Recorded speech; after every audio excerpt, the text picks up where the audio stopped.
And again, I want to remind everyone that we are streaming live from Snookers in Providence, Rhode Island at the 8th Annual Budweiser Classic. $5,000 guaranteed for first place. This is a beautiful room, Ray. Look at that stuff. Oh, Pool yeah. players drool over this stuff. That's it. And pool lovers that like to drink, grab a chair. Grab a chair. Grab a chair. Watch a sporting event. Last Yeah, night, right. McGregor, Mayweather, unbelievable crowd we had here. Absolutely. All right. I don't know if you guys saw that fight, but it was a good one. It was a good. I think Mayweather had a game plan to maybe let McGregor get a little tired, and then Mayweather's skill took over.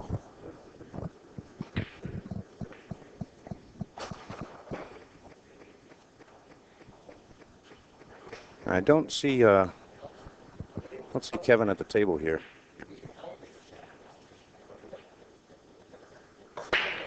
Hey, make an announcement. Did you call him? I thought he was just in the room. I don't see him in the chair.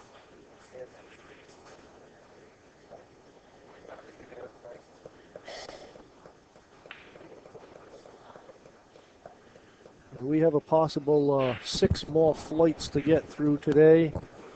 Yeah, I think. We're running close to 3 hours on our first flight. Yeah, I think we're going to be all right here.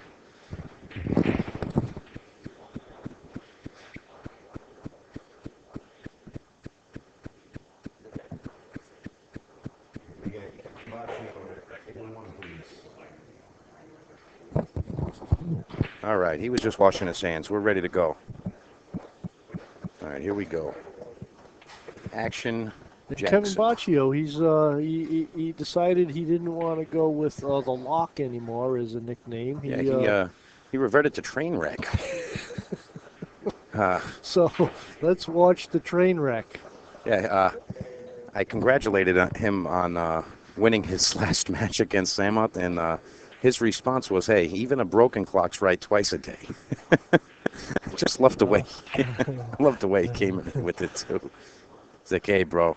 Talented you know artist. He did a picture for me, a portrait or whatever you want to call it. But I love it. It's on the wall. Inspires me to want to hit balls when I look at it.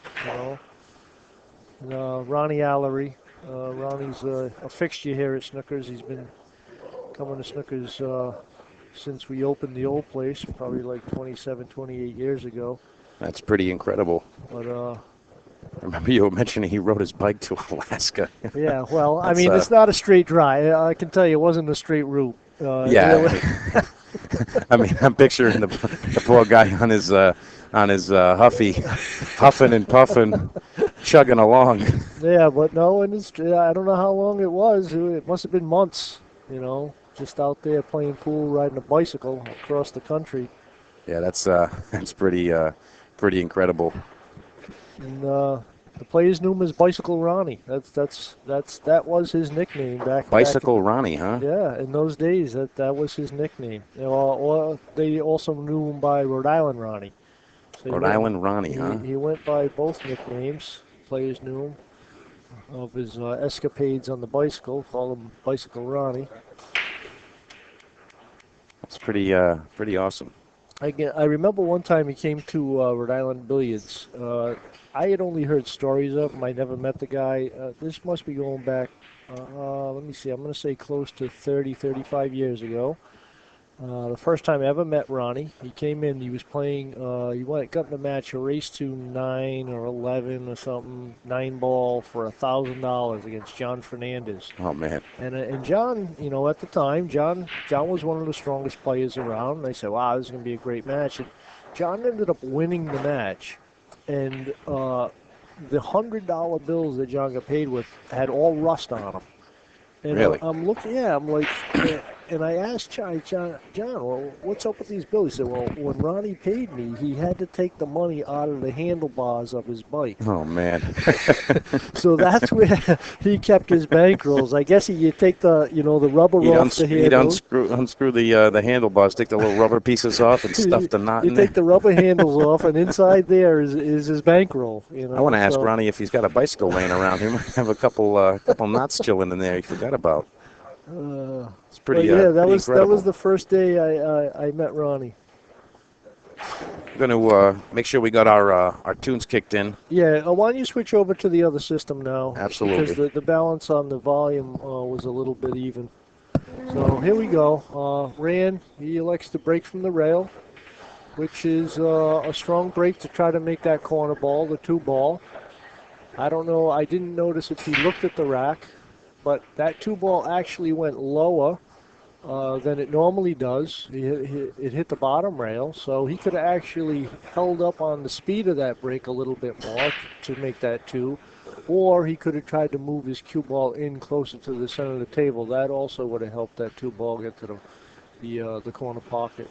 And it's just a matter of reading the racks. When you put the rack up, they may be all, you may feel as though they're all tight, but you should take a look. Joe Tucker, years ago, put together a book, and now it's out in DVD called Racking Secrets. It tells you how to read those spaces in the rack to help you pocket a ball on the break. I mean, it's not a guarantee that you're going to make a ball, but it increases your chances of making a ball. So anything you can do to push the advantage your way in the game of pool will really help you out. So Kevin put himself in trouble right away here. Put himself in a kick situation. No, I'm back, by the way. I wanted to mention that Kevin Bauccio is a true student of the game. He studies and he watches and learns, and he knows a lot about this game. You know what I noticed he does practice a lot by himself is letting the kicking balls like as you just saw there, rail first. That's his kind of practice routine. Mm-hmm. He practices those type of things. Kick shots. He knows the rails pretty well. He's pretty knowledgeable about one pocket. I was surprised, but mm-hmm. he does have some pretty good knowledge about one pocket.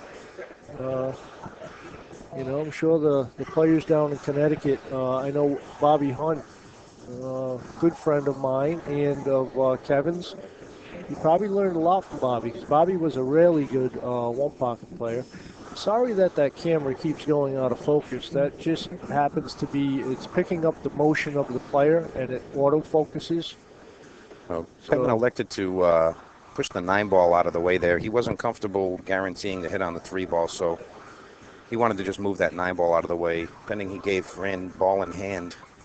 He didn't want to give him an easy, just straight in 3-9 combination. So yeah, I don't. Not a bad choice there. I don't see a fault in doing that, but also with doing that, if you could try to look to tie up balls too. I think he was trying to tie the 5 and 8 over near the 4 there. Oh, okay. He tried to drift the ball over there. Okay. Yeah. He sent the cue ball that way, but he wasn't successful in tying it up too bad. He did get the 5 in front of the 6, but with the 4 ball in its position, that's just going to be an easy stop shot, 5 in the other corner. Yeah, as long as you don't leave your cue ball on the rail in this situation, you want to make sure you're at least off the rail as much as that 4 ball is right now. And you also kind of want to leave yourself a little bit lower than the 5 to avoid running into the 6 ball there. You kind of want to go around that if possible. Well, either high or low. A little angle either way would be okay. You just don't want to be on the rail. Yeah, that's a little too low. I think favoring the underside of the 5 ball there would have been a safer route. A little bit underneath, at least you had the opportunity to play safe there, sticking him on the 6 or something like that if you weren't comfortable with the cut. But in this type of position now, he's got a little tricky situation to deal with. Well, I know we were here late last night. I was working the door for the McGregor-Mayweather fight, and then after that, I I relaxed with an adult beverage, and How'd you enjoy that? I enjoyed it immensely. Nice. But I know Rand was still in the building also, Yes, he in was. enjoying an adult beverage. So I don't know how much sleep he got. You know? I had a conversation with him, and this is last night. He said that he doesn't need too much sleep to feel good. He said, I'm a night person, and this, that, and the other. And I'm like, well, you don't want to have too much fatigue tomorrow when you're in the tournament. But he didn't seem too concerned with it. So he's very confident, and I gotta say, I love his determination. I was just talking with him, and he just had a hill battle with Al McGuane, and just pulled it out just like that, and he's feeling good. He's feeling real good. Now, Kevin looked like he just attempted to kick behind that ball, which I kind of liked. If he got behind a little bit better, the cue ball probably would have stuck closer to the rail, taking the 5 ball a little farther down table. But I liked his thinking there. Yeah, I don't disagree with him there. Oh boy, Little close to the rail there. Yeah. When you're going off of a different table, when you're coming onto this table here with a little bit faster rails, a little tighter pockets, there's definitely an adjustment to make. However, both players have to make that adjustment.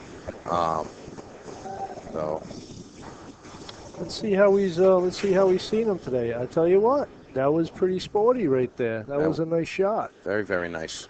So he's matching up. He's seeing the ball pretty well. He has just enough angle here. Now he's debating right now if he wants to play that 8 ball on the side or in the corner. And that's really going to be his preference. Whichever he's more comfortable with, he's going to go with. And he's looking like he wants to line it up for the corner there. Yeah, he's probably going to follow and use this the right rail, bounce off the rail a little bit. Because he's close, he can't really use the draw stroke because he'd have to jack up, which kind of reduces your chances of... Went a little far there. I think he's going to elect to go to the side pocket now. He's almost dead straight in there. Yeah, absolutely. Yeah, he looks like he's pretty straight there.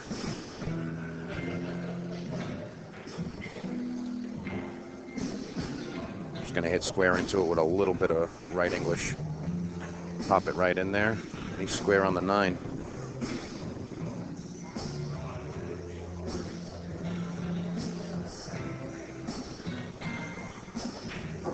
Ranulf Tamba taking the first game, 1-0.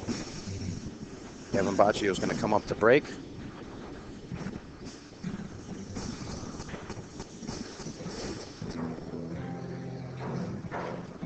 Looking down over at table 7, which is the only other match running right now, we have Billy the Kid racing to 10, Jim Prather racing to 8, and I believe Billy's up 2-1 in that match right now.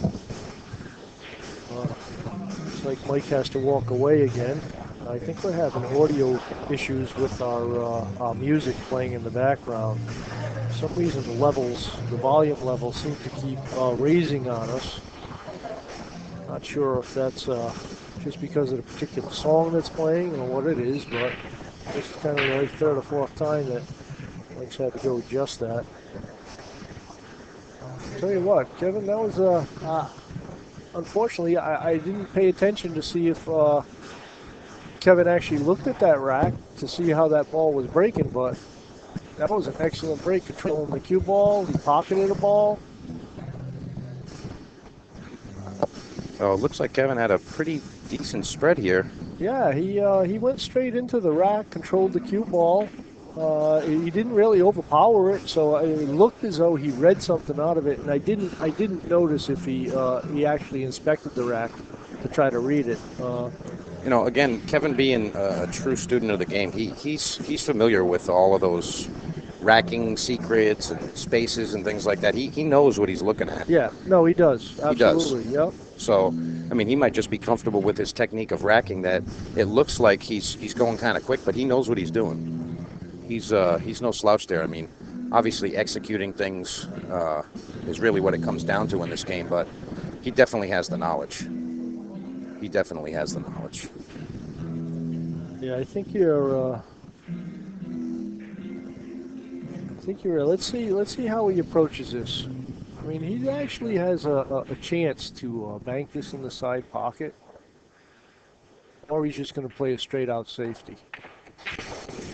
And he elects to go with the straight out safety on it. And he executed that pretty well.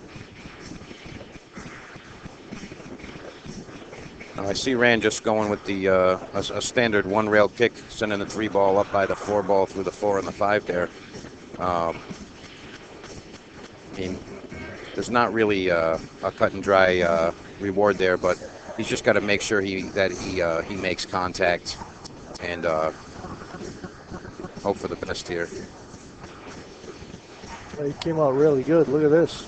Yeah, I mean, hope for the best. That's pretty close to the best right there. It's pretty close. But again, Kevin looks real comfortable. He's just getting down, and he's going to make that contact. Let's see what he's going to get for a reward here. Did you check the volume of the music? Is that what you went over? Yeah, I to do? did. I think we're doing okay.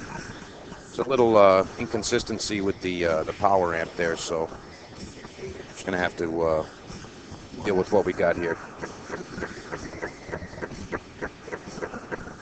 Rand's really close to this 3 ball. I think he can just thin it, and you think he's going to thin it on the left side of the 3 ball, try to come around between the 5 and the 4, go up table? Yeah, maybe. It's kind of the natural way to do it. He doesn't really have to move the 3 ball too much. Or he could actually, he might be able to take a poke at that 3 in the side pocket. Just let his cue ball fade up, linger right under the 5-9 there. Yeah, it's where if it doesn't go in, he's got some blockage. Yeah, he just can't really go too far past that 5 ball, or he's going to sell something there. So. Oh, he just went straight out safe on it. I thought he could have took a shot at making that ball on the side and have a shot at the 4, and if it doesn't go because of the speed, have the balls blocked. Yeah, I think the thought was there, but he left Kevin the whole ball. Kevin's got the whole ball to work with here, and again, someone that knows the rails like Kevin does, that's not a position you want your opponent in.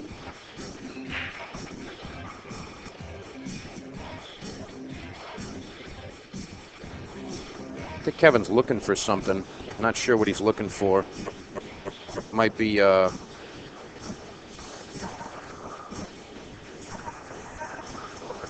really sure what he's looking for.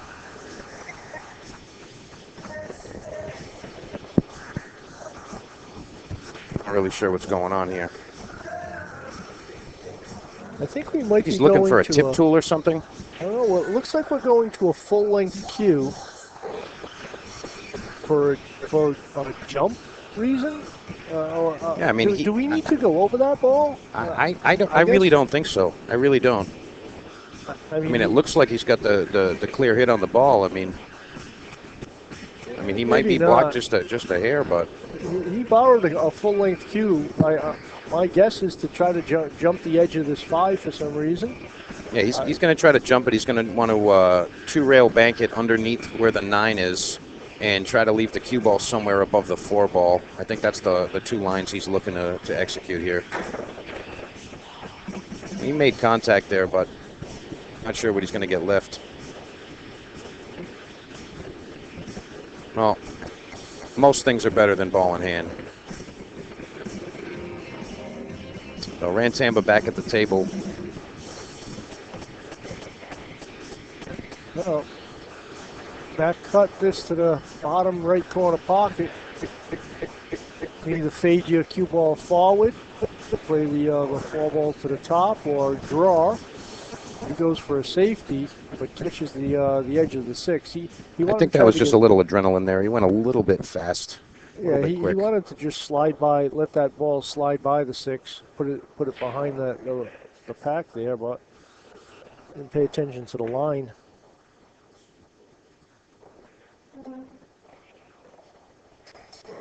Kevin's looking at an open shot here. What do you see as his challenges here, Ray? I mean, just get in shape on the 5-6 ordeal there. And yeah, you want to. Well, we will. Go ahead, Ray. Say it. Oh boy. Oh boy. Oh Yeah, you boy. would have had to had a nice angle on your 5. That was the key to this rack here, but now he's got other things to worry about. Quick update. I see Jim Prather and Billy the Kid. It's 3-1 in favor of Billy in the 10-8 race. Jimmy's looking like he's going to get out of here. He's got the 8-9. Looking to make it 3-2. Again, contact, but he's going to leave Ran an opportunity to get out here. Ran just has to really roll over here, shoot the 5 ball in the side pocket. As long as he gets the right angle to position himself on the 6 ball, he shouldn't have a problem taking this rack out here. Yeah, You can see him lining up his cue ball where he wants to be. The idea is he doesn't want to let his cue ball go too high, because then if he pockets the ball in the side, then the cue ball would run into the 6-9. And he also has the upper pocket. He's in good line there, I think. Yeah, I think he's going to like that. I mean, he's a little bit shorter than he liked to. Actually, you know what? When I look at it, yeah, you look at the table. You know what he's doing here? He's going in the corner, and he's going to bump into the 9 ball and kind of contain the cue ball right there. I don't see Ran attacking this ball into the side pocket. If I know he's Ran at all, lining it up that way. yeah. I mean, again, maybe sometimes you're stuck on a particular shot and you really want to do it, and that's what he wants to take on. Then go ahead. He's doing it with a draw stroke. So he's going to try to float up right around there, the side pocket over there, and shoot the 6 in the bottom right corner pocket. I think If he's comfortable with that, throwing that 5 ball over there, then, he's got a nice easy save. He can actually play the 5 ball up table and just let the cue ball float between the 6 and the 6 and the 9, or he can bump the 9 and stop it right there. So yeah, I think that's the higher percentage as far as controlling goes. But again, Ran might be just trying to just build some momentum and get some confidence. Yeah, oh, absolutely. And you're not letting your opponent back to the table, which is a key. And again, Kevin knows his rails, and he could make a legitimate kick shot and maybe leave Ran something less favorable than this. So maybe he's just taking what he's got and he just wants to go with it. So.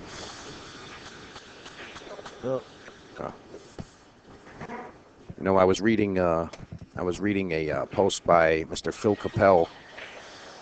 And he was bringing up the idea with, the discussion about how long you take to decipher what you're going to do before a shot and before you actually shoot it, things like that. And a good mentor of mine, Mr. Tom D'Alfonso, he mentioned to me something that he was taught, and he says, think long, think wrong. And I agree with that. When you know what you're supposed to be doing and you made your decision, I mean, you kind of just got to get down there and do it. You don't want to run through the shot, but you think too long about something, you give yourself time to kind of mess it up at times. What do you think about that, Ray? I agree to the point to where you may have to. It doesn't matter what shot you're on, as long as you decide what you decide to do, you have to attack. That's the key. If you may be standing on a shot saying, "Well, I could play this," like Rin was just doing on that last shot, where he didn't know which way to play it. So he was thinking long. Does that mean he's thinking wrong? Well, the key is once he makes his decision on what to do, he has to go out and attack that particular thing. Right. I definitely agree with what your points are there. I also want to add that when you do have a change of plans, you have a plan. Hey, he wanted to shoot the 4 in the corner and roll over for the 5 in the side. He had to change his plan there a little bit. His plan changed. He didn't get where he wanted to be, and he didn't take the time to say, hey, you know what? I need to change my plan. He just stayed with the original plan and had to play it differently. And, sometimes that's a very bad thing to do, especially while you're still down on the shot. Oh, of course. There's no doubt about that. When you're actually down on the shot, that's just, You want to See, stand up, reapproach. That's what I mean about just attacking what you decided to do.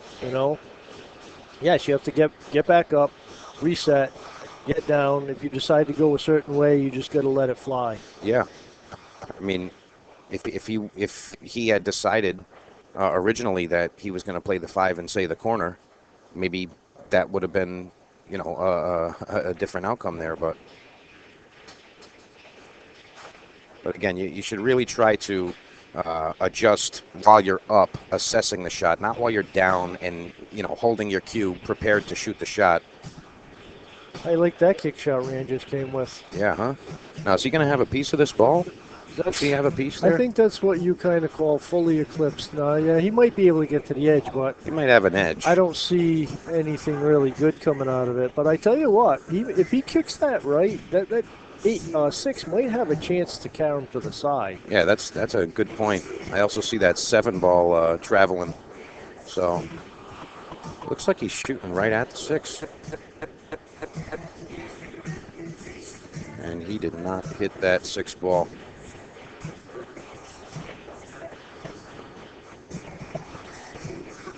Now Rand's got a 1-2-3 here.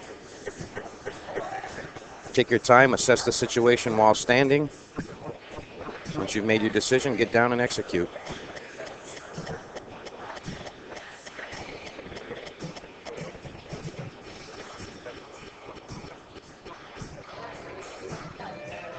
And he's okay there. He's going to roll forward, shoot the 9 ball in the opposite side pocket. And that should bring it to 2-0.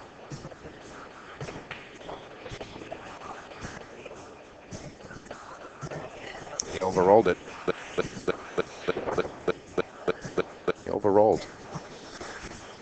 Now, you think that's just part of the pressure of the situation, Ray? I mean, that's not something I see a player of his caliber do very often. I mean, well, I mean, is it equipment? No, he's just adjusting. It's adjust or go broke. Yeah, adjust or go broke. You absolutely hit it right on there. Absolutely. Again, folks, we are streaming live from Snookers in Providence, Rhode Island, in the 8th Annual Budweiser Classic. $5,000 guaranteed for first place. There is over $13,000 in the prize pool for this event, and we are really excited to be able to give this show to you.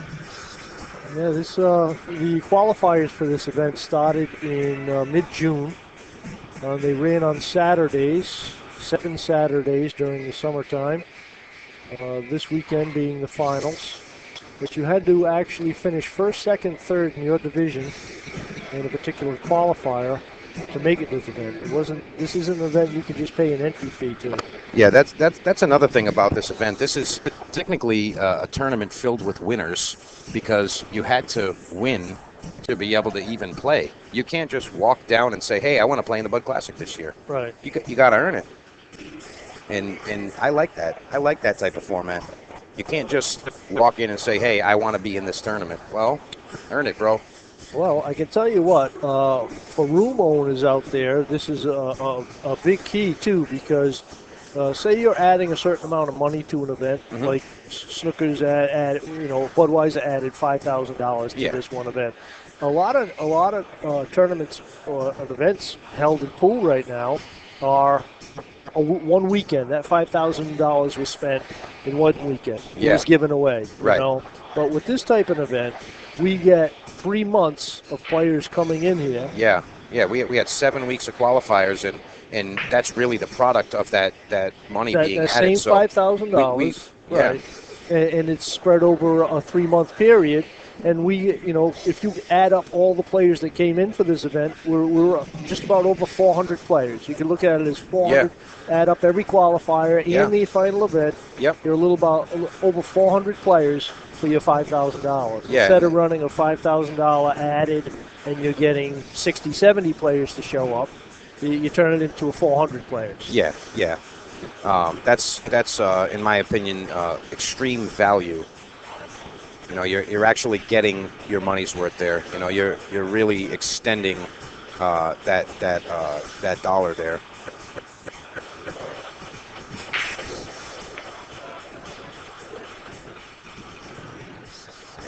Ryan Tamba pocketing the 8-ball on the break. Josh Caesar in the building. What's going on, Josh? Enjoying the show, sir? Yeah. All right.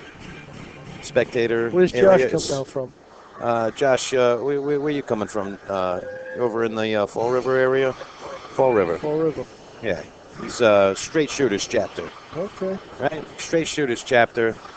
Mr. Rob Rogan, Cliff Medeiros, Joey Aruda. That whole crew is here. I gotta say, it's nice the community in this area, Ray. I feel so grateful, thankful, all those things about our pool community and the players, spectators, supporters, whatever you want to call it. It's just, I love what we have over here. It's just awesome. It's great. There's a ton of different rooms, different skill level players. And they all we're a family. We're a big family here.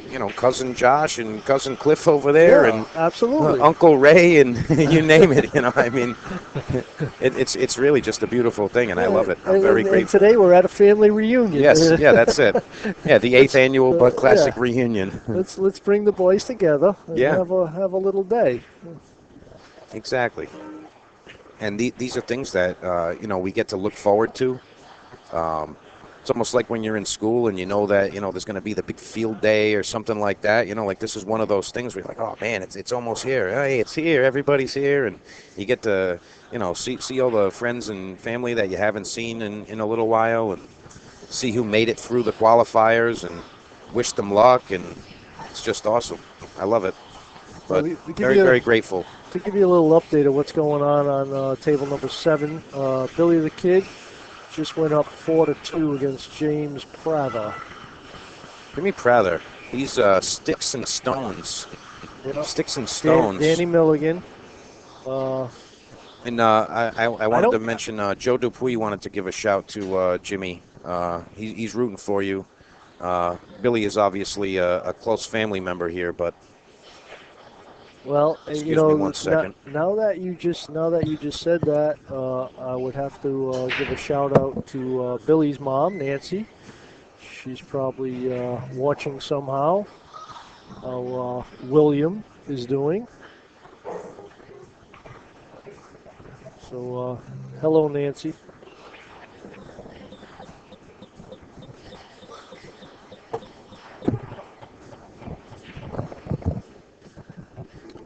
Now, friends, family, whatever you want to call it, everyone is equal in these events, and we have to maintain that line of respect for the players and the game. And the reason I'm bringing these things up is at times we make decisions, and you're not necessarily doing these things to be negative or trying to pull a move on a player. You just do them just because that's what you were doing. You just make a decision to do these things. And on occasion, you got to be reminded, hey, that's not part proper of what etiquette. we do. It's not proper etiquette and things like that. And at the events that I run here, in anything that's associated with me, there are rules that dictate etiquette. And I had to give a player real quick, just a quick reminder of the rules. And that particular rule, one of the particular rules, I should say, is while your opponent is at the table, doesn't matter if he's shooting a shot, breaking, whatever, when your opponent is at the table, you got to be sitting in your chair and still. You can't be yelling to the waitress. You can't be waving your hand over to this guy. It doesn't matter which player you are, whether you know me like a brother or you're a guy I just met a couple weeks ago. You got to be reminded, and we got to keep that consistent throughout. So yeah, standard rules. Standard rules. rules. Standard rule goes for everybody. Goes for everybody. I don't single people out, but I someone actually said we're going to change the name to Tight Ship the Cash because I don't let things slide. And well, I mean, it seems like you have good control over it. I've noticed the actions of the players in the events now. Wednesday night, they're a little bit more controlled. You know, I don't see banging of the table as much banging on the tables as used to go on. You know, so you're changing the culture. You know, Yeah, I mean, it's something that I'm noticing the change in, and I'd like to say, you know, I'm having something to do with it, but you know, I didn't invent these things. no, you're just I'm enforcing them, enforcing them. which That's it. yeah, Yeah, and it just wasn't enforced enough. You know, yeah, and you know, I think sometimes, you know, I'm not saying anyone in particular, but you know, sometimes tournament directors are a little uncomfortable, having a confrontation with players. They're like afraid that they're going to lose a player on their tour or the tournament or things like that, and I'm not afraid of those things. I'm afraid of someone saying, "Hey, this guy did something wrong to me, and I didn't enjoy myself." And you know, not many tours or tournaments or just tournament directors in general can guarantee anything when entering into a tournament, but I can. And the one thing that I guarantee, I say I can't guarantee you'll win. I can't even guarantee you'll win a game, but I can guarantee that you'll have a good time. You'll enjoy yourself, and you won't walk away from one of my events and where you're that's like, oh man, I had a terrible time. That was terrible. This guy was doing this to me, and I got unlucky because of this, and this happened to me, and you know, I really focus on the experience more than anything, really. well, that's like what you did with the Wednesday night tournament. Your idea of adding the action table. Once we get chopped down to a certain amount, you add an action table, which is an event within an event. Yeah. You have the tournament going on, but like you said, when you're not playing in a match, Yeah, nobody wants to sit there and bake and just not Right, do anything. yeah. You want to hit balls. Exactly. And So nobody wants to go, hey, you know what? I'm going to go jump on time and play by myself, and I don't have anybody to play. It's Right. immediate action, Right. and you have no idea who you're going to play it's against. something else to do. So And it's light. It's light. It's $5 a game. I Now- mean, anybody can afford to do that. and then you tweak the music a little higher than normal, but Yeah. you went around to players and you asked them, what song do you like? What song do you Yeah, like? right. And adding songs that players like, it doesn't matter. I mean, you're going to hear different brands of music. Yeah, I mean, But- I want to comment on that real quick. Now, it doesn't mean that you can just say, "Hey, put on this death metal song that's F this, F that, whatever," and Yeah, you know, well, we try to- things that are like offensive like that. Like even if they're good songs, it doesn't matter. I have a filter. I don't just say, "Hey, whatever you want, I'm going to play." No. I tell the players and spectators, people. Sometimes there's people that just come down to watch the matches, and I ask them all, "Hey, send me a message, an email, whatever, on the songs that you want to hear and the things that you're like, hey, this is my absolute jam. If I'm playing pool and this song comes on, I can't miss. I feel like I got special Right. powers." And when they give me those songs, I listen to them. I try to work them into the playlist where it's not, a very soft, song or whatever, and then it goes to something offensive. You know what I mean? I'm being called to the table to watch this sit. Excuse me one sec. Oh, okay, all right. Yeah, he's shooting over the 9 ball, and the rules we have here is if you touch an object ball in the process of shooting, then it will be a foul. So because he's jacked over the 9, Kevin wanted Mike to watch the hit on this. Rand's in kind of a tough situation. He's going to hit this pretty clean, high cue ball, hopefully force it to that side rail and kind of like off the back rail and down. He executed that pretty well.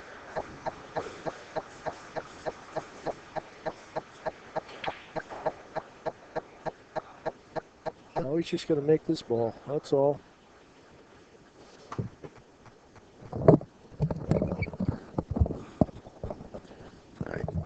Players just wanted to make sure that that 9 ball didn't move there because it is all ball foul in the act of a shot. Now, had Rand nudged the 9 ball prior to shooting, as long as he didn't run it into the cue ball itself, if he just nudged the cue ball by accident Not the prior ball, to the shot, the 9 ball. I'm sorry, the 9 ball, that is not a foul, but you do have to confirm with your opponent for the placement of it. But had he followed through with the shot and also moved the 9 ball, that would have been a foul ball in hand. So we just wanted to make sure that. So, yeah, Ray, again, about the music and everything, this is This is supposed to be an experience. It's not supposed to be come here and play pool in a school gymnasium where the balls are clicking and echoing and you can hear the guy scratching his nose 8 tables down. I mean, if the guy's got a scratchy throat, if he's got a scratchy throat, that's fine, but it shouldn't change your experience of the night because the guy didn't take his lozenges with him. That shouldn't change your night. Yeah. So, we like to have the music at about a table and a half level. That's about what I try to do. So, at a table and a half's distance, you just hear mumbles. You can't actually make out the words. And that allows the players to get into their zones and kind of just block out the banter on the rail and things like that. It allows the people to actually talk and not feel like they're, messing with anybody. They're not interrupting their flow of the game. And, the people on the rail, they can say, oh, man, did you see that shot? And the guy shooting it doesn't hear him and say, oh, man, they saw that and they heard me and now I'm thinking about it. No, so the music is at that level for a reason. And we also do that thing with the lights. We like to have the lights a little dimmer. We don't want the bright lights because, your peripheral vision's going to pick up things. The guy has an itch 2 tables down. You don't really want to know that he's scratching. it's the same guy making the... Same guy with the... I know that guy. Should we send him to a doctor? The guy's got some problems there, but he doesn't have to share them with the rest of the room. But yeah, again, it's supposed to be an experience. It's an experience. Yeah, it is an experience. I focus on those things, and that's the reason I brought it up originally is just because no matter who it is, they break a rule, you got to tell them. I definitely like turning the lights down because that it does eliminate seeing outside of the table. We have that big light over table number 1, which is pretty bright. But that does have a function. It has a function because we have the cameras and things, Correct. and the cameras wouldn't be as clear without those lights. Correct. So. Yeah. But ideally, Yeah, I like just the lights over the table. Yeah, that's my favorite. Yeah, that's my favorite as well. If you could turn off every single light in the room and just that light over the table is on, that's when and it's usually a late night pool when that happens. Yeah, absolutely. That's just such an incredible experience where, it's almost like video gamey where, it's just the table is lit up and nothing else is lit up. It's just the table, and that's really that awesome experience that I enjoy the most. And, again, I don't compete as much as I'd like to. I don't get to play as often as I'd like to. But, if I was going to play, that's what I want to be in. That's the way I want to play.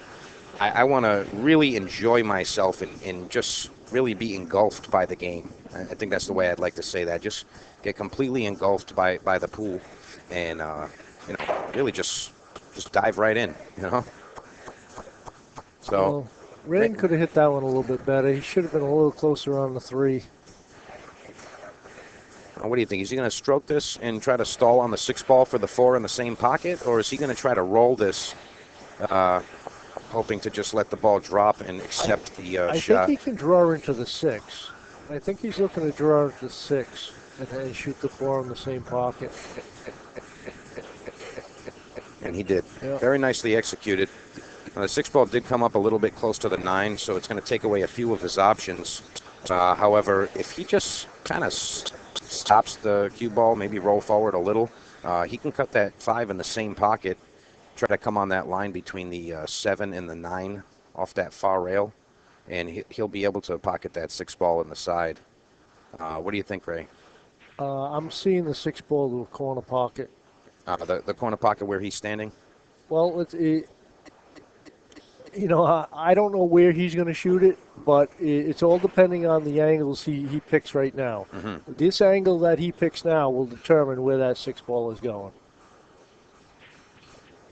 Yeah, well, he's done stage 1 okay, of 3. Stage 1. Now, I don't know. I mean, you're looking at it on a video screen here, and the angles aren't as true. Okay, now he might be able to come high, like up to where the spot where you'd be breaking from, and shoot the 6 in the same pocket. Like 2 rails out here. Neil likes to run into it. Okay. Wow. All right. So Talk about control there. he was trying to shoot the 6 ball in the same pocket that he was shooting the 5 ball there, but he came in sharp, hit the 9 ball, and in a way got lucky. We'll see what happens here. He's probably going to have to use maybe the side rail and the bottom rail to get out for the 7. You think he's going to draw between the 7-8?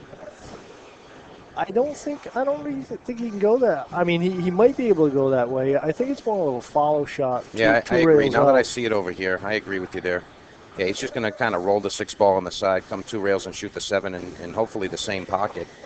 I mean, that's what I'm even the seeing corner here. pocket up where he's standing. He might go 2 rails and be coming down that line to where that top corner pocket where he's standing. He's playing right inside. Now. He's going aggressive here.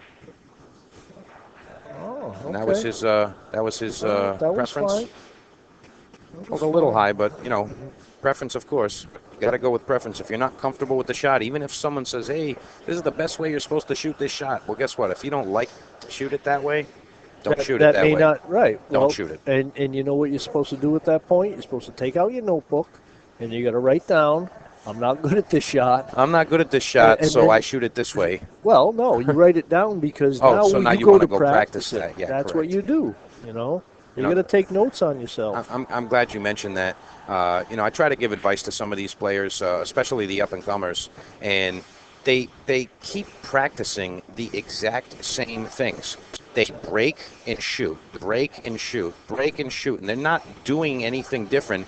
And when they go compete in a tournament, they literally perform the exact same way over and over and over again for years. And they're like, I'm no good at this game. I'm not getting any better. Well, guess what? All the things that you're not good at, when was the last time you practiced them? Really? All right. When was the last time you practiced it? The guy plays safe, and you got a simple 2-rail kick, and he can't figure something out there. Guess what? Maybe you should practice your kick shots.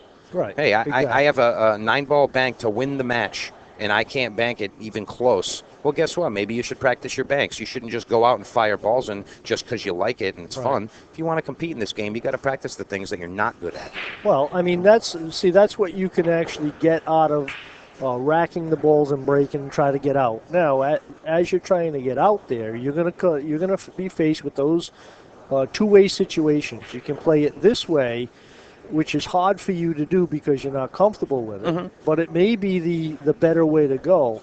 But you're going to go the other way because you're comfortable shooting the ball that way. But now you have to write that down and say, okay, this is I got to put that aside and I got to work on that. You definitely got to take notes. I just you got to change up your practice routine. Of it's okay course. to do that, but It's then just you got to after do so something many, else after and you so do something long, else. and these guys they perform the same way, and they might be going through those things that you're saying, but at the same time they're not picking out those particular shots that they need to actually work on. Right, they're not just doing that. Yeah, Exactly, they're I mean- not doing that. I mean, I see some of these young players. They can fire a ball in like crazy, and they just fire it and play, 3 Right. rails inside, outside, whatever. Like they're just pounding the ball around the table. And I'm like, hey, let's play a game. You play a simple, like mid-level safety, and they can't do anything with it. They have no clue what to do. You get ball in hand and you shoot the balls, and they're like, oh, you got lucky. It's like, nah, I didn't get lucky. You have no clue how to kick. That's what happened. You know what I mean? And Is this the same guy that was scratching his nose and making the boy? I think it is. we got to get this guy out of here. We He's gotta get this causing guy trouble. out of here. Hey, you got lucky. Let me scratch mine.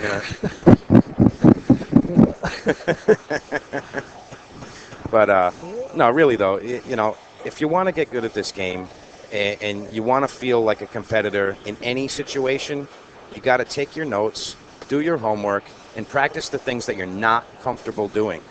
Don't keep doing the same things that you know you can do. All you're going to do is do those things, and the 90% of the rest of the game, you're going to be stuck. You're not going to know what to do with it. So, and Ray, I'm sorry, I got to do some shameless promotion here. The best way to get rolling with that and get that good information, Wednesday night action. Oh, Wednesday night action. That's right.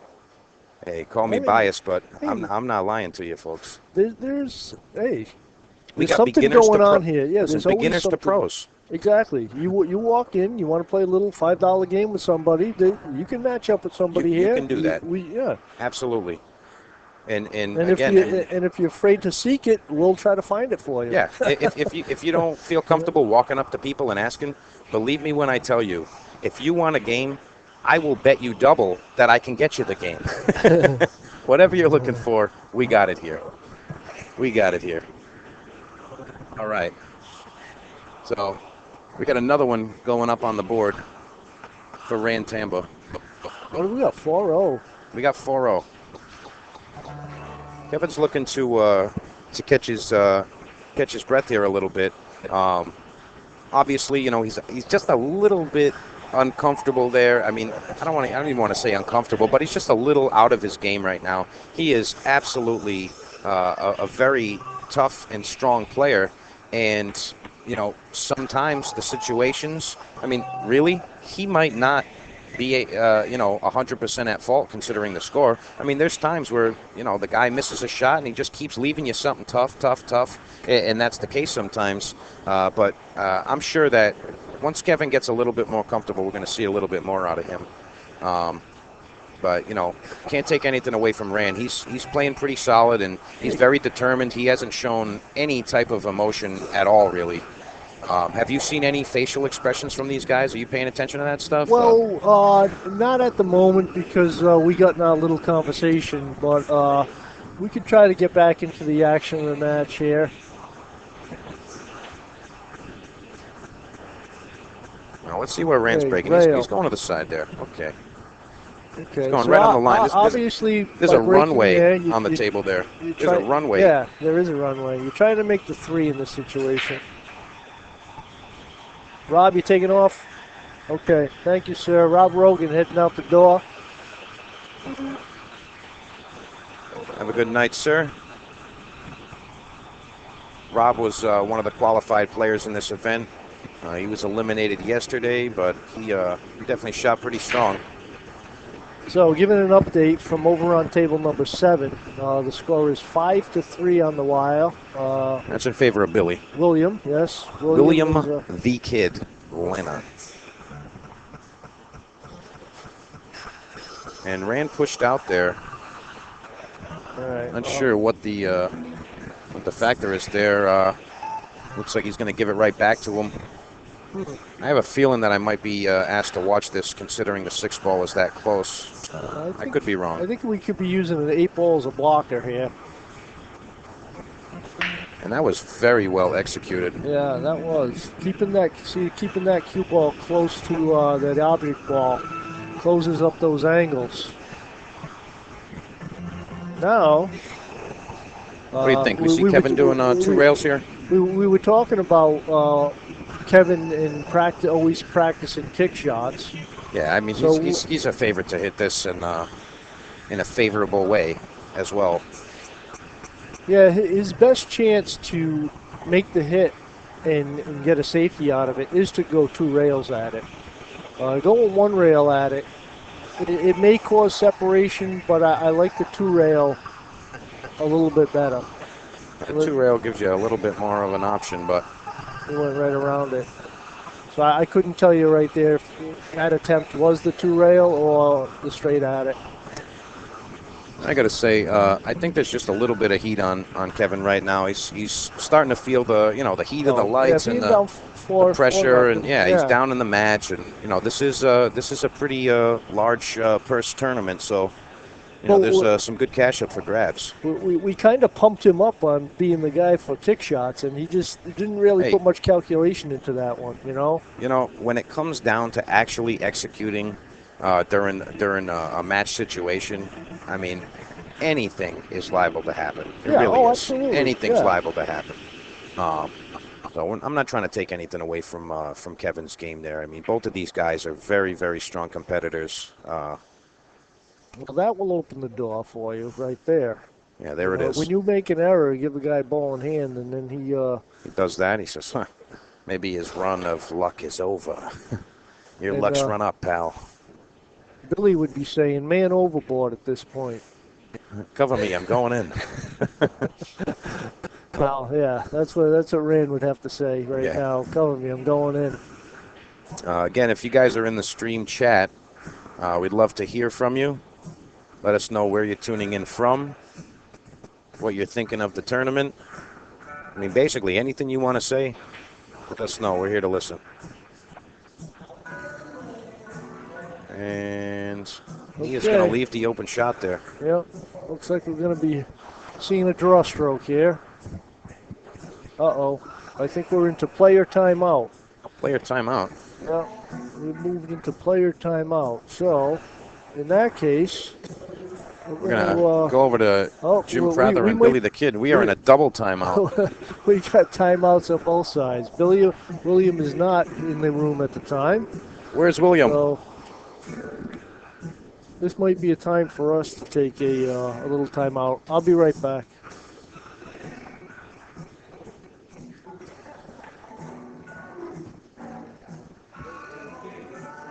All right, so Ray's going to step out just for a few secs.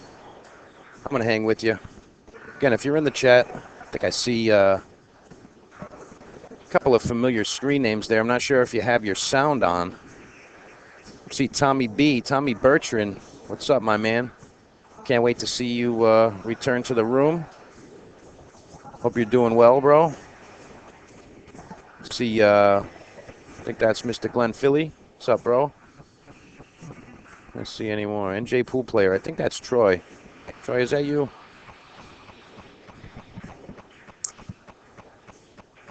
All right. I think I see Kevin approaching the table here.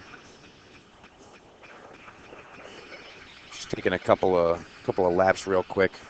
Again, we're at the 8th annual Budweiser Classic from Snookers in Providence, Rhode Island. $5,000 guaranteed first prize. And these two gentlemen, Kevin Bauccio and Ranulf Tamba, these guys are battling. The loser of this match is going to finish in 7th, 8th with $375. The winner is going to be guaranteed $500 in 5th, 6th position. And again, the first prize payout today will be $5,000.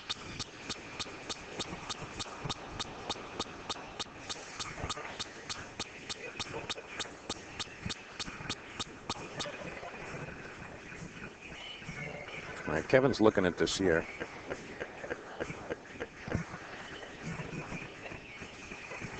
Coming over the booth. I think he's got a question for me.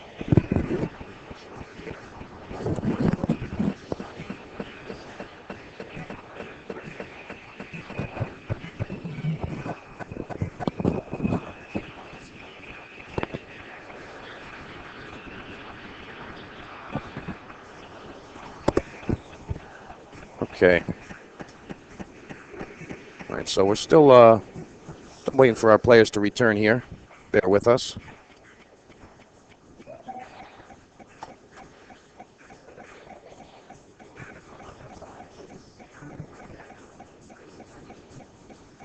Kevin is assessing his situation here. Okay, so I'm back. Where are we? Oh, there. We're waiting on a draw shot. That's right. We're waiting on our shot here. This looks like one of those trick shots you see where the guy smashes it into the corner and draws below the side pocket. I think that was a two-man trick shot that I saw on Trick Shot Magic. I think it was maybe Bruce Bartlett and actually Mike DeShane shot this one, where Mike shot the ball from hanging in the corner and fired it in cross, into the opposite side corner, drew back and came before the side pocket, and then Bruce pocketed the ball into the side pocket and then drew to the bottom rail and followed down the butt of a cue and pocketed another ball, something like that. So what, they both shoot the shot at the same time? Yeah, it was a team. Well, no, they don't do it. It's a two-part shot where they were kind of a team. Oh, okay. I'd have to see that one on paper to understand it a little bit better. Yeah. I'll tell you what, that was kind of cool seeing more of a shooter involved in the trick shots, having Mike involved there. That was kind of cool. Yeah, he matches up to a ball pretty well, I tell you that. Yep.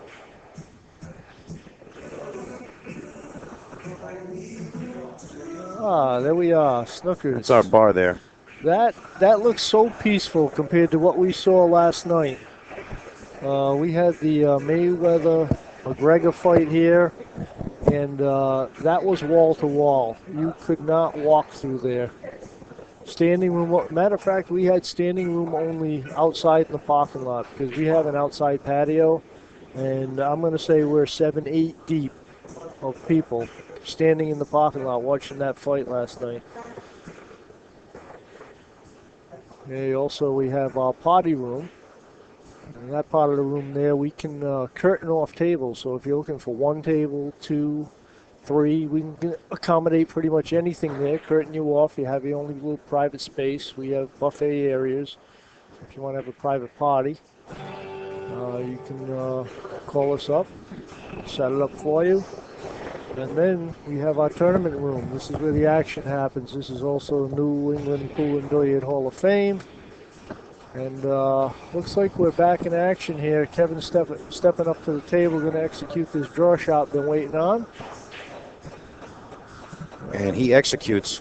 He didn't come below the side like he wanted to, or above the side, whichever your preference there. But he is at the table, and he has the opportunity to manipulate something here. What do you see as options here? I believe he can actually try to pocket that ball and miss the scratch, yep, and come across. Just like that. Just like that, yep. Is that Ron Dooley says that? Just like that.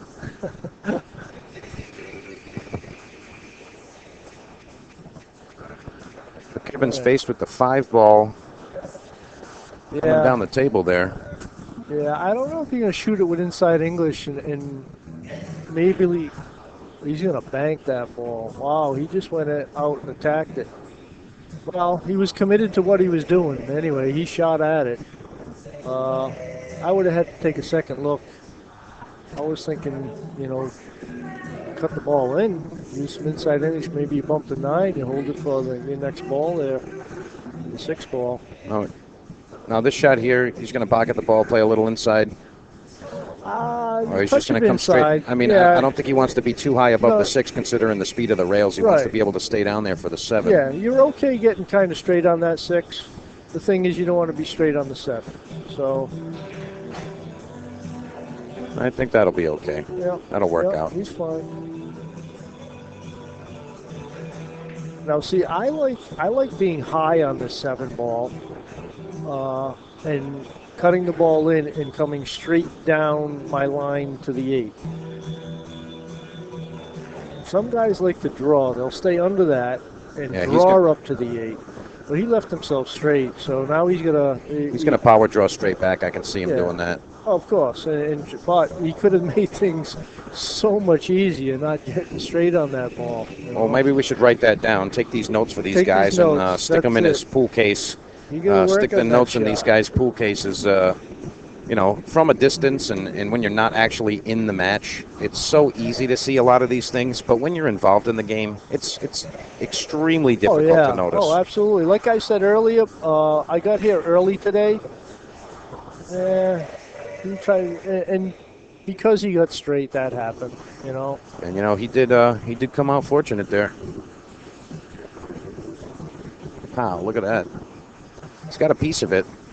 Not really sure what he can manipulate with that. I don't know if he's able to maybe bank it up the table, try to leave the cue ball under the 9. If he knows how to work the cue ball. Seeing him bank that last shot like I saw him do, unless he can shoot that straight in, it's deceiving on what we can see. Yeah, it is. It is. But he may be a one pocket player and just try to bank this. Hey, I got an idea. Fire it in the hole. How about that? Yeah, it was. It looked like it was blocked, but you could see it.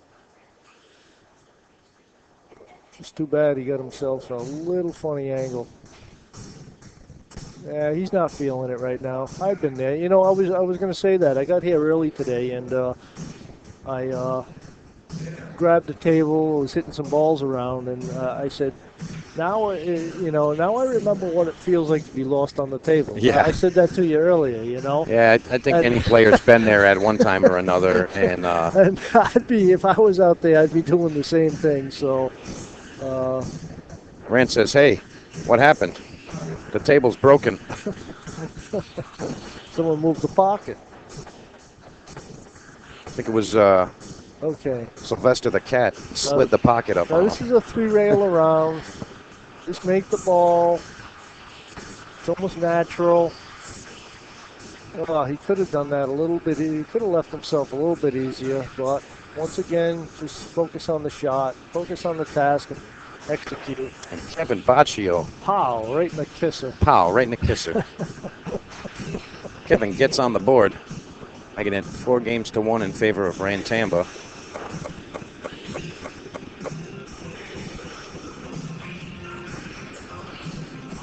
Okay, update over there on table number 7. And Jim Prather's jacked up shooting that 6 ball in the corner. But yeah, that's 5-3 in favor of Billy. Yeah, this has been a long rack. They've been on this rack for a while. I mean, what that means is that Billy's got Jimmy holding on for dear life.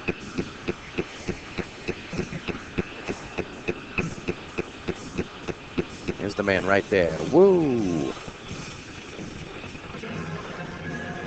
William, back to the action. Kevin Bauccio to break.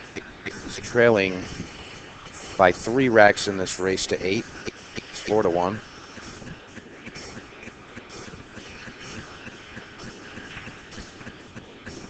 He's looking focused right now.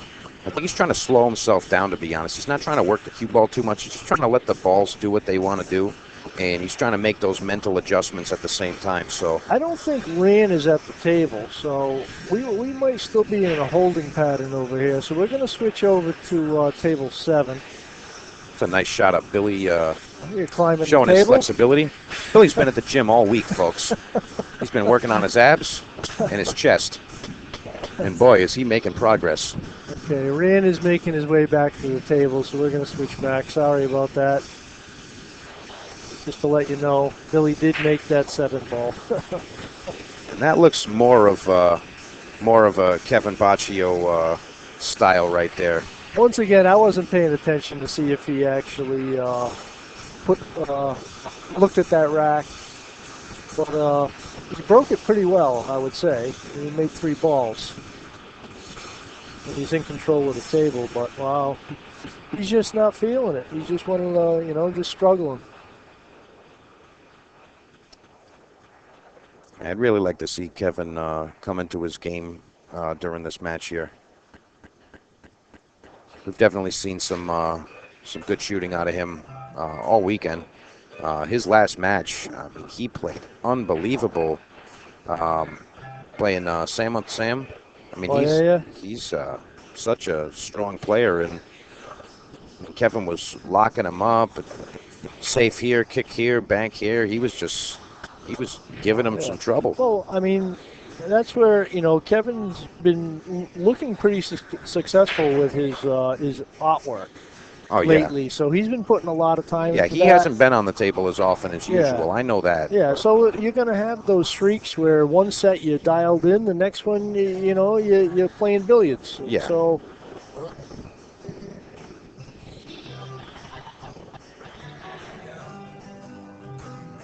and I got to say, at the back end of the room, we have the players that are waiting for their tables. They are all doing just like we say. They're doing their training camp stuff. They're practicing the break, working on particular shots that they're not really sure about. And, it's just awesome. They're in the tournament, and they're getting better as they're waiting for their next match. I mean, how much better can you ask out of a player? You got Run down there working with Nelson. Yeah, the guy's racking for him. Nelson's racking for Run. Yep. How you like that? Go take a picture of this. Yeah, right. I mean, that's great. But yeah, that's what we got going on here. You come down and the guys aren't afraid to help you out. No. I mean, they do give lessons. You want lessons? They will give private lessons, but at the same time, I mean, on a Wednesday night, you ask a question, usually you're going to get an answer. You're going to get an answer. I mean, right. There's very few situations where someone's not going to actually give you the answer.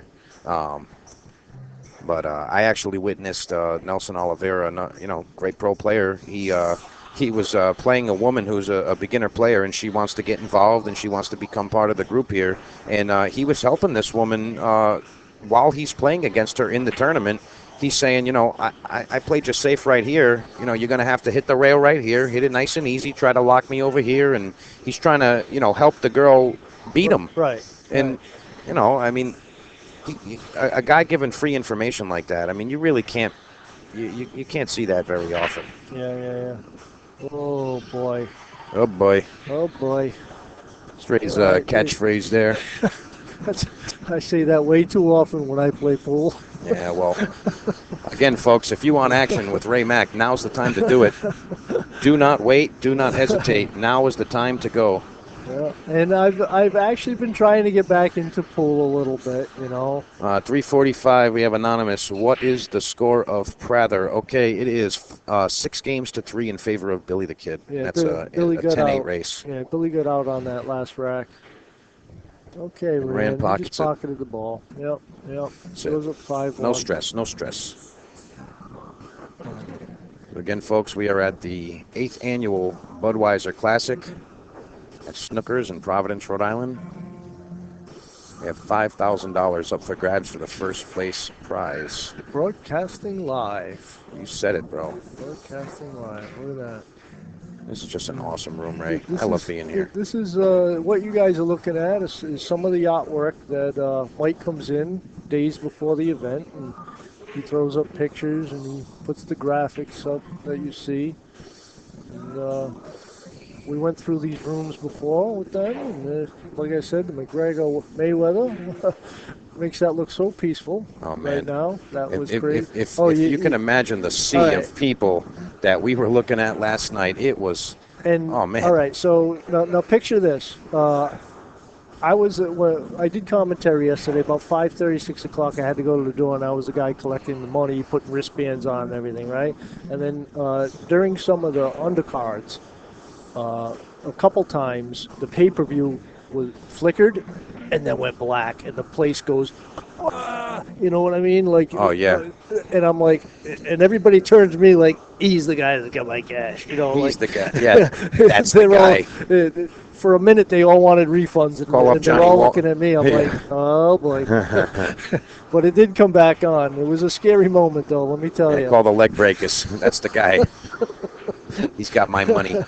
But apparently there was such high demand for that show last night that the cable providers couldn't accommodate some of those, and they were actually having outages. They had to actually reset their feed, and a lot of places were going blacked out for a short time and then coming back on, and the fight was actually slightly delayed because of this.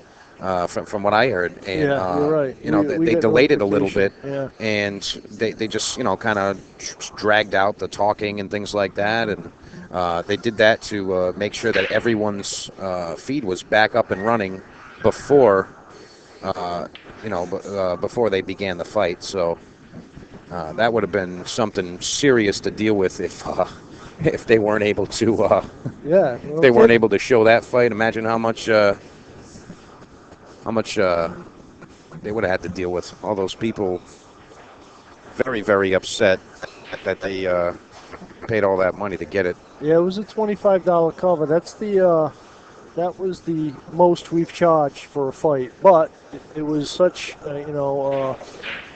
a big event that it was an expensive event. It was a big event. It cost us. I don't know. Maybe we broke even at the door, which is good. Yeah, but because you're paying out. That's sick numbers big money. too. Because, folks, I mean, we were 100% capacity in this entire building. All those rooms I was showing you pictures of there, we were 100% capacity, and there was a sea of people outside. Unbelievable. But back to the action here. Yeah, let's get back to the action. Okay. Kevin's Kevin really needs to do something this rack. Yeah, he really has got to put something together here. Yeah. We don't want to see too much of a gap here. We want these guys to close it up a little bit. Okay. Try to get it together. Oh boy. Oh boy.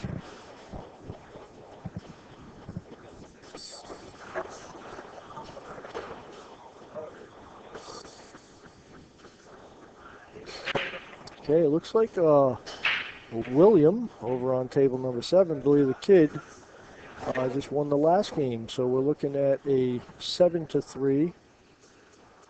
Billy's got to race to 10. Jimmy Prada has to race to 8. It's 7-3, Billy at this point. A nifty little spin shot there. Yeah. I like that. I'm guessing that the 5 passes. No, it doesn't. The way he's looking at the table right now. Yeah, he's looking like he wants to be on that side of it where he's standing there. He's got to get to that side. That's not making it by the 8 ball in the corner there, so. And again, it's very difficult to judge certain shots by looking on the stream here, but he's looking to just get it back down there. And he's going to get safe. Boy. No. Hey, you know what? I think he can actually see it straight in. Yeah, yep. Well, he's going to feel good about that, but he's not going to feel good about what he's got to do to get on that 6 ball comfortably. Well, sometimes in a situation like this, you know, I mean, he may attempt to force follow and try to get down table, but if he looks at the table saying, okay, I'm just going to pocket the 5, just like and then come up with something on, you know, on this shot. Yeah, I'll figure it out. Whether or not he wants to try to pocket it, which probably not. I'm seeing maybe kind of like splitting the balls, try to get both balls to the back rail. Yeah, put the 6 on the one side of the 7-9 and the Q on the side where the 9 is there.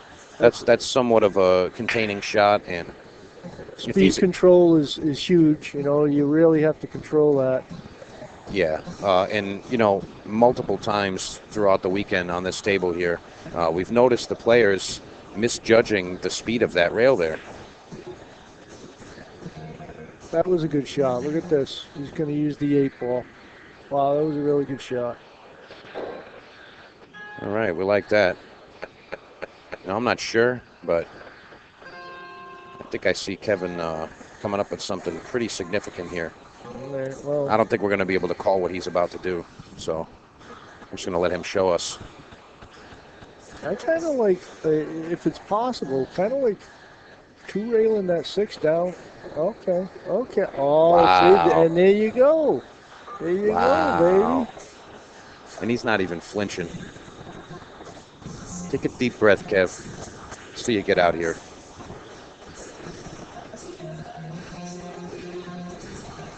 And he's just going to want to roll onto the opposite side, the side where the 9 is, come above it.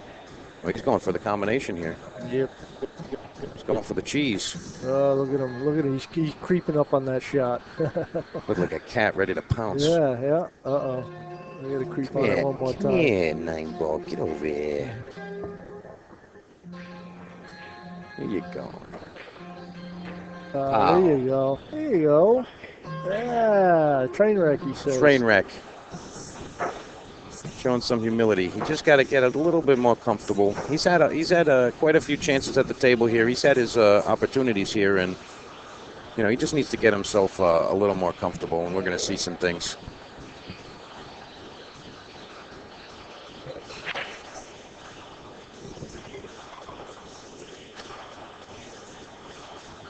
Now, Kevin Bauccio to break, trailing by 3 games in this race to 8. Makes a ball. He's got a clear shot on the 1. The 2 ball is a little bit funny, but he's going to try to just run. I tell you, he's out of everybody I've watched so far this weekend, he's breaking the best. Oh yeah. You know, he's no question. He's making a ball every time. No question. Okay, another update from table 7. William Lana, 8. Jim Prather, 3. That was a very creative shot there. I don't think he covered the entire 2 ball, but I liked his thought process there. He thinned the 2 ball trying to roll behind the 6 ball. He nudged the 6 just a hair, but you know. I think we're going to be using the 5 ball here. I would say so. Yeah, these things can be touchy, though. Yeah, as we see. As you can see. He attempted There's that 8 ball on that back rail again. That thing just loves being up there, huh?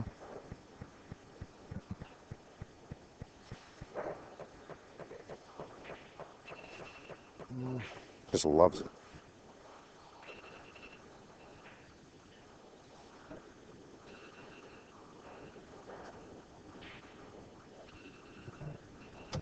you hit that, please? Yeah. Who's got the phone? Wow. That was a good attempt. Can't fault for that. He shot it right to the pocket.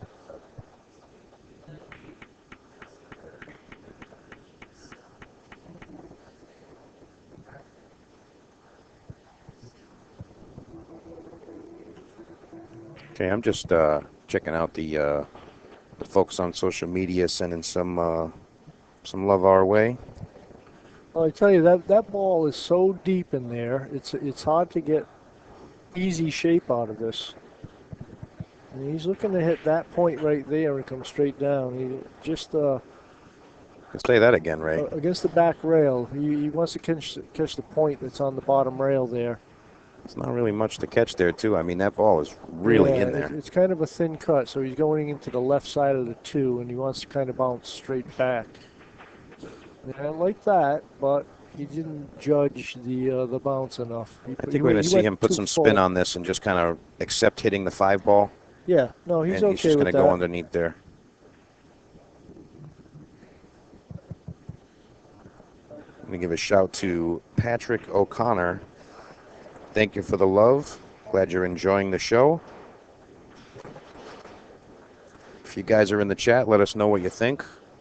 I think he's trying to avoid the 5 altogether, which is a good move. That was really nice. I like the way he hit that. Well controlled. I think that's that Filipino in him. You know that? That's what it is. You got that back arm swinging. Watch out. Yeah, exactly. I always say if a guy comes out of the kitchen wearing an apron, pulls his apron off and says, "You want to play some?" You say no. He wants to be just where the 5 is to shoot the 6. That way he can come around the table. It's kind of a natural roll around. Want to make sure you stay close to that rail. He got a little straight there, but I think he's got enough to manipulate. See, he's going to pound it downtown. He should have paid more attention on the 4 ball to get to the 5 ball to make sure he had shape on the 6, you know?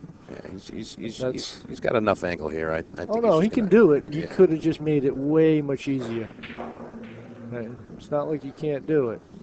And let's see the final rail, and he's going to come out okay. Yeah. It's not bad. It's a steep angle. The cue ball is going to come out a little hot. So you may it's a similar shot to the one Kevin shot when he shot the 2 ball in there. Yeah. Sometimes you have to almost consider going up and down the table twice to get shape on the 9.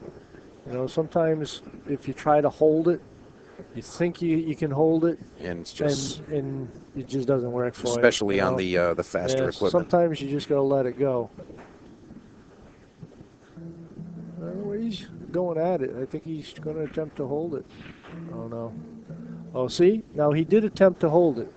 He didn't play it that way.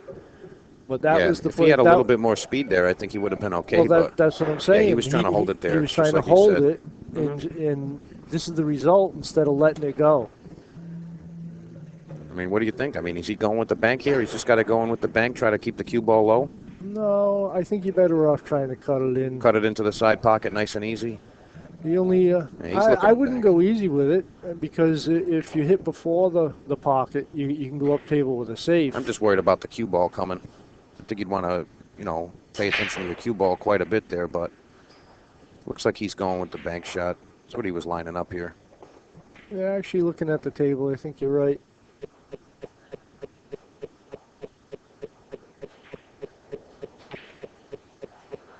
Oh, there you go. He pockets it. Nice shot. Nice shot, Ran Tamba. Kevin showing the appreciation for the shot. He is not upset by good play. Okay, over on table number 7, William Lana, 9 to Jimmy's 3. And these guys are having a good time. Billy's talking to the crowd. He's always singing a song to somebody over there. Yeah, he's kind of like Earl in a way, but just funnier. He's like Earl, but not so serious. He said he's like Earl, but just funnier. And there's Jim Prather coming to the table there. And Jimmy's looking, he needs 5 games here to Billy's 1. 5 games to Billy's 1. That's a tall order, but anything is possible, especially when you're talking about pool and 9-ball. Alternating racks. Yeah, alternate breaks. Yeah, that makes comeback so much tougher. Which is even more impressive. Especially when you're playing a guy that breaks really good, then you're really in trouble. It's also pretty impressive what we saw the last match when we had Mike Minicello make a comeback there. He made a double hill. I think he was down, 9-6 or something like that? He was down 9-6. Right. He made it 9-9 with the alternate breaks at that high level of play. That was a feat in itself. Well, Billy had opportunities that he let slide by. Had he closed the door. He did. You know.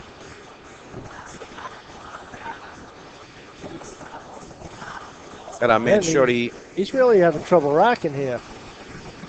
By the way, Ronnie actually went around and replaced all of the spots on the tables for us this morning. That was really nice of him. He said it last night. He said, "Hey, I got to replace these spots. They're no good." And he went around this morning. He put the new spots on all the tables for us. Yeah. It's awesome. Oh, Wow. Oh. Billy the Kid, table length 1-9 with like 7 feet between. Pow, right in the kisser. Yeah. So okay. Billy the Kid over Jim Prather. Jim Prather has been eliminated from the tournament. And we're going to have Lucas Werner and Billy the Kid as our next matchup.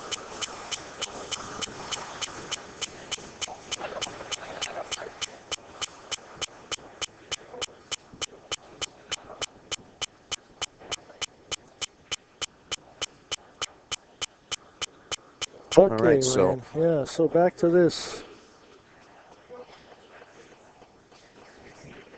Rand's looking at the 1-4, and I think it's not to make the combination. It's actually just to stop the cue ball there and bring the stop the 1 there and bring his cue ball down table. Does he have enough rotations on it to get back there? Like and he does. Did. Yeah.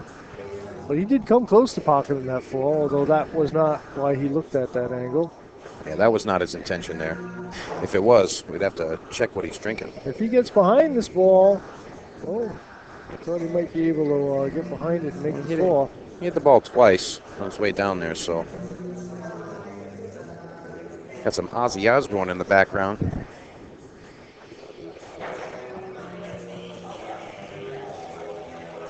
I kind of have a feeling that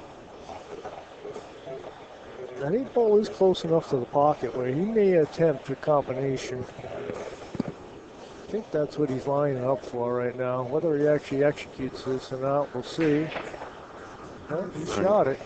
He rattled a bit there, but again, on this type of equipment, you really have to be precise. You can't be off very much. You got to be real precise. I think Kevin's going to be playing safe here, bringing the cue ball, the 1 ball back up table and having the cue ball slide behind the other balls. Well, he played it this way. That's okay, too. I like that. I like that shot there. Let's see what kind of options does Rand have here. Can he get between that 7 and the 6? Well, I guess he can't. Nah, he can't fit there. If he can, it'd be a neat trick. That would be the nice way to go, to kick that 1 up table, but if he can't, then we'll come up with another plan. I mean, what do you like here? I'm trying to see it on the screen, and I'm trying to see it on the table, and I guess he's got to go up table. Yeah. I like a 2-rail. Trying to play it close to the rail and come short. Like that, but just play it to come shorter there. The only problem with that was that you were coming so close to that side pocket. Going 2 rails, and so a lot of times you either scratch or you catch the point and the cue ball goes back up. But I would have liked to see a little inside English there. Play it a little bit long. Kevin's not looking to shoot out, is he? Or is he playing a safety? I think he's playing a safety. maybe he feels like he's not in rhythm, so he's not going to try to run out. Not a bad idea, to be honest. Not a bad idea at all. Well, if he feels comfortable rolling the ball, nudging it like that, if he can't shoot the ball in right now, if he's not feeling those things and he can execute those, fine. Whatever tools you got in your bag, use them. yeah, I mean, I don't know. You got to calculate where you're sitting. He had ball in hand. He could at least shot in the 1, and then he's going to shoot the 4, and then see where he lands on the 5, and then decide to play safe. I mean, you never know what he's thinking. His technique might be something like, hey, I want to, take away a little bit of Rand's momentum and make him know what it's like to be kicking and missing. And oh, I know. yeah, but what happens he might be trying to battle things like that. You never know. You're letting your opponent to the table, though, and what happens if, he ends up getting stuck himself now? Of course, those are always options. But, when one thing's not working, you got to try things. You got to go down your list. You do? You got to go down your list. Absolutely. I'm noticing we're starting to fill up on the side over here. We're starting to get a good group. Yeah. Is that Jeannie down there? Yep, Jeannie Nicholson. She's another one of our Wednesday night action regulars. She's here pretty much every week. She's getting better every week. She's in the draft league. Yep, she's in the draft league. She competes on the action table. She's beaten Nelson. She's beaten some of the other top amateur players aside from the pros. I mean, sometimes that's what happens. And okay, going with your plan now. What do you? I guess we're playing safe here then, right? Not necessarily from here, but maybe you just wanted to have that opportunity there. Okay. Maybe he's thinking safe. Maybe he's saying, hey, you know what? I'm going to draw, stick behind the 8 ball, and send the 1-up table.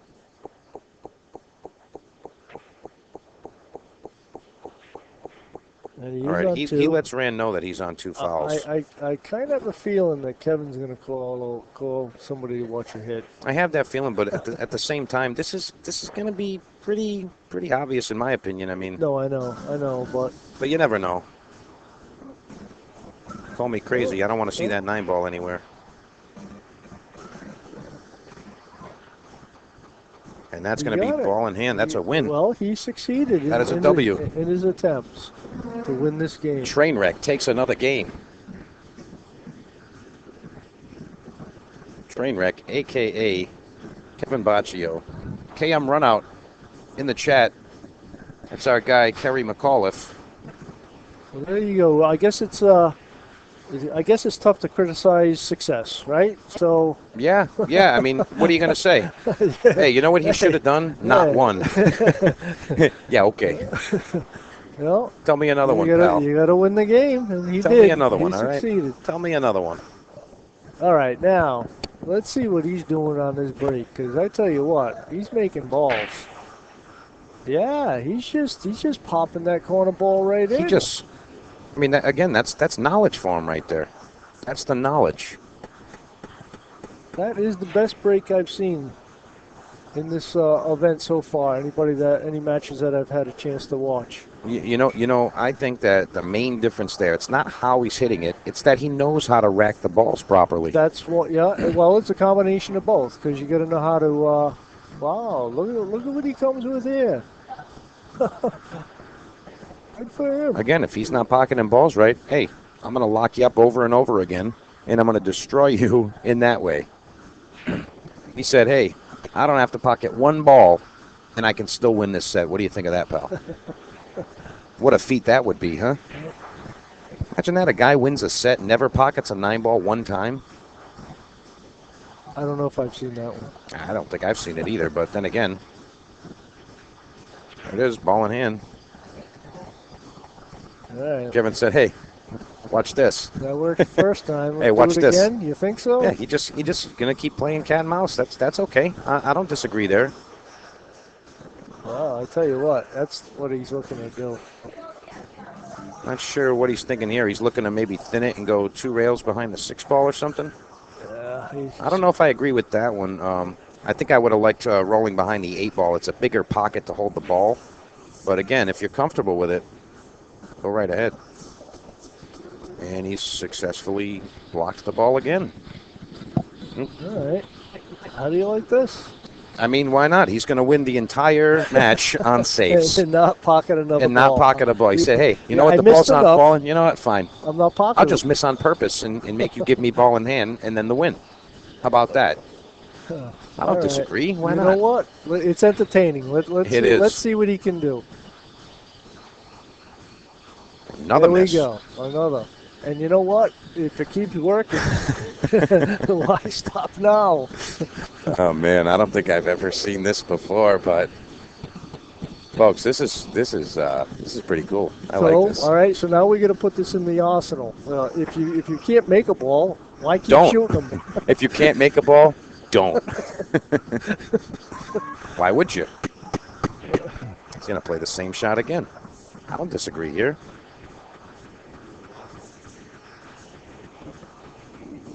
And that one's going to roll out a little bit further. Just a little bit further. He's got him on 2, but he did not get behind that 6 ball. He really needed to hold that. 5 ball, actually, but yeah. Well, no, he was trying to get him behind the 6 ball. Yeah, he didn't get him back there. He didn't get him back there. Yeah, it would have been nice to freeze to the back of one of those balls. But it might even be playable. That was enough to Rand said, hey, up and down. Now you kick. He's not pocketing the ball either. He's done. Hey, you know what? We're not pocketing balls. We're going to be here till 5 a.m. kicking the 1.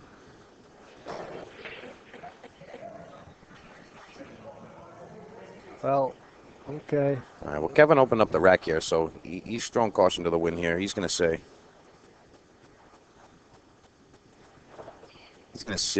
Ran, you got to either run out or you're toast.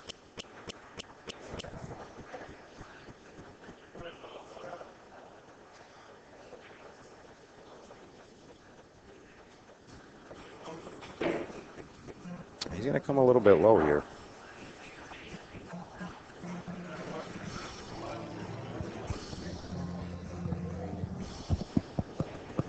Play Billy and Lucas next on the screen, but do I get them rolling? That's going to be a quick one, though.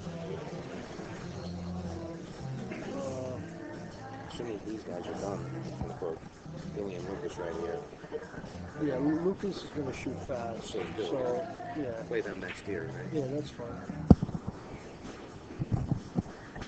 Sorry about that, folks. Just had to have a quick little discussion there. Trying to figure out what we're going to have up next for you. That was Kevin's opportunity right there to get something going. After winning that last game, if he had come with that shot and put this rack together, it would have made things a little bit more interesting.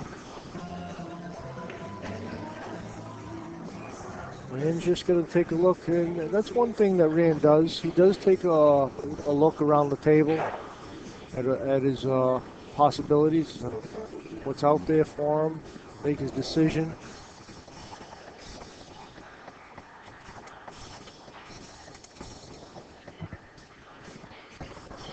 Yeah, I think that's not bad. And to be honest, it's kind of funny because he's a deliberate lefty.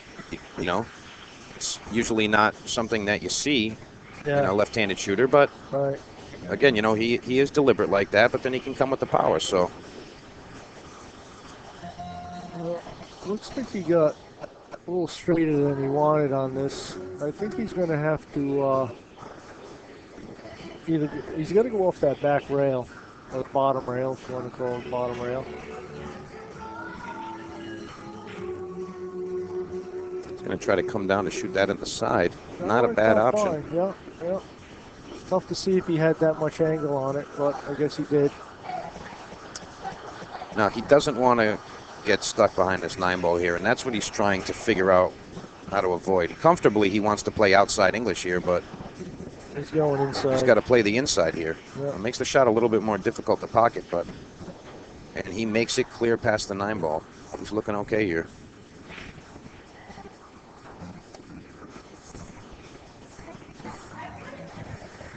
He's looking to stay low and play his cue ball up table. I kind of like that position he put his stick in right there. You like playing it to the side and kind of just drawing across the table there? Not draw, no. I didn't really catch what he was doing there. Yeah, he wants to use the side rail where the 7 is and come across. Oh, not shooting over the 9, no. Yeah, he doesn't want to be shooting over it. I like the angle that he has there. It's just shooting over the 9 now. You know what I see him doing here? I see him playing some outside English and coming 2 rails underneath the 8 ball. I think that's going to be favored only because he doesn't have to really... What, draw 2 rails? Well, yeah, he's going to play just a little low in some outside English, trying to come 2 rails underneath the 8 ball.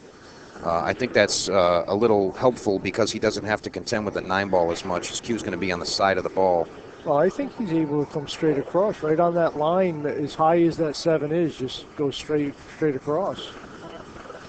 And he has successfully done it. Nice call. That was a good shot. And it's 2 balls away from taking this match to the hill. He is now within 2. Kevin is still looking to get 5.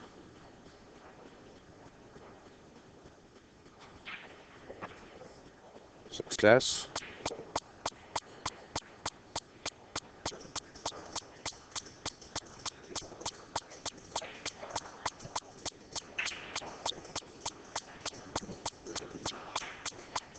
And he's done it. It's hill. 7-3 in favor of Ranulf Tamba. Again, we're at the 8th Annual Budweiser Classic at Snookers in Providence, Rhode Island. Broadcasting live. You said it. 5,000 big ones.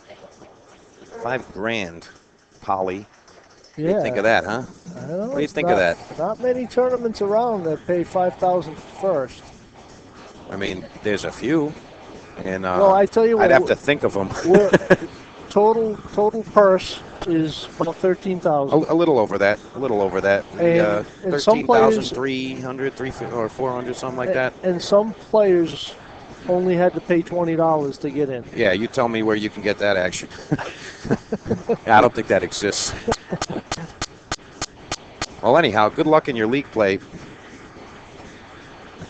Right now, we got Ranulf Tamba coming to break on the hill. Let's see how he does in negotiating that 3 ball.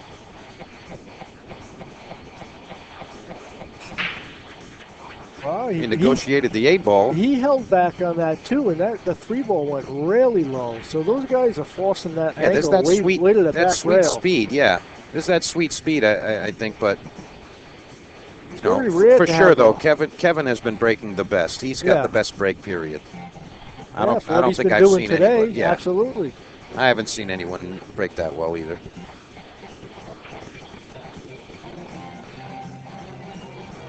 I think Rand just puts this ball in and plays the 2 all the way down the bottom pocket. Are you going to roll slow? Slow and smooth? Well, no, he's playing the draw. Well, this is going to put a little bit more tax on his next task, too.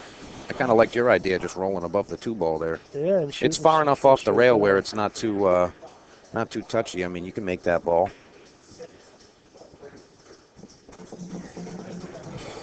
Well, let's see how he's going with a draw stroke, so he's going to try to draw that. He's looking to draw the ball, yeah. Just don't come flat on your draw, or you're going right in the side pocket.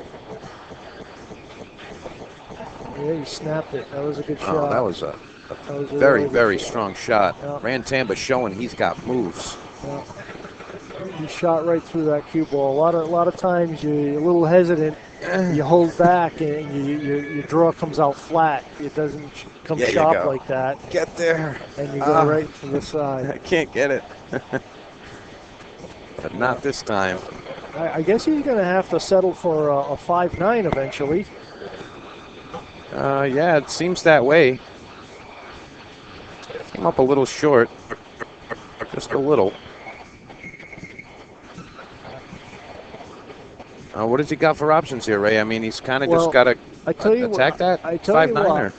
Mike Duchesne, this is a shot that Mike Duchesne shoots all the time, and he's great at it. Where he snap draws it, it goes to the side rail, which in this view you have here is the top rail, Yeah. and it bends back across for the combination. You know what I mean? Okay. Snap draw straight to that side top rail, and then over for the combination.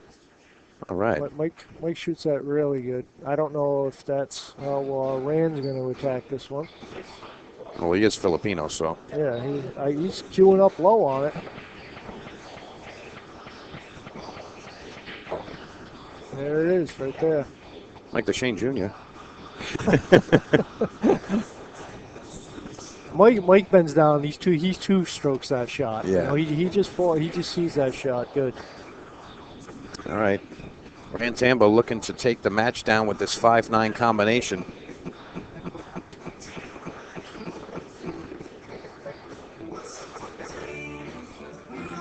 And he does it. There it is. Ray Tamba, Moves 8-3 over Kevin Bauccio. All right, we should. Kevin, you had a great weekend, bro.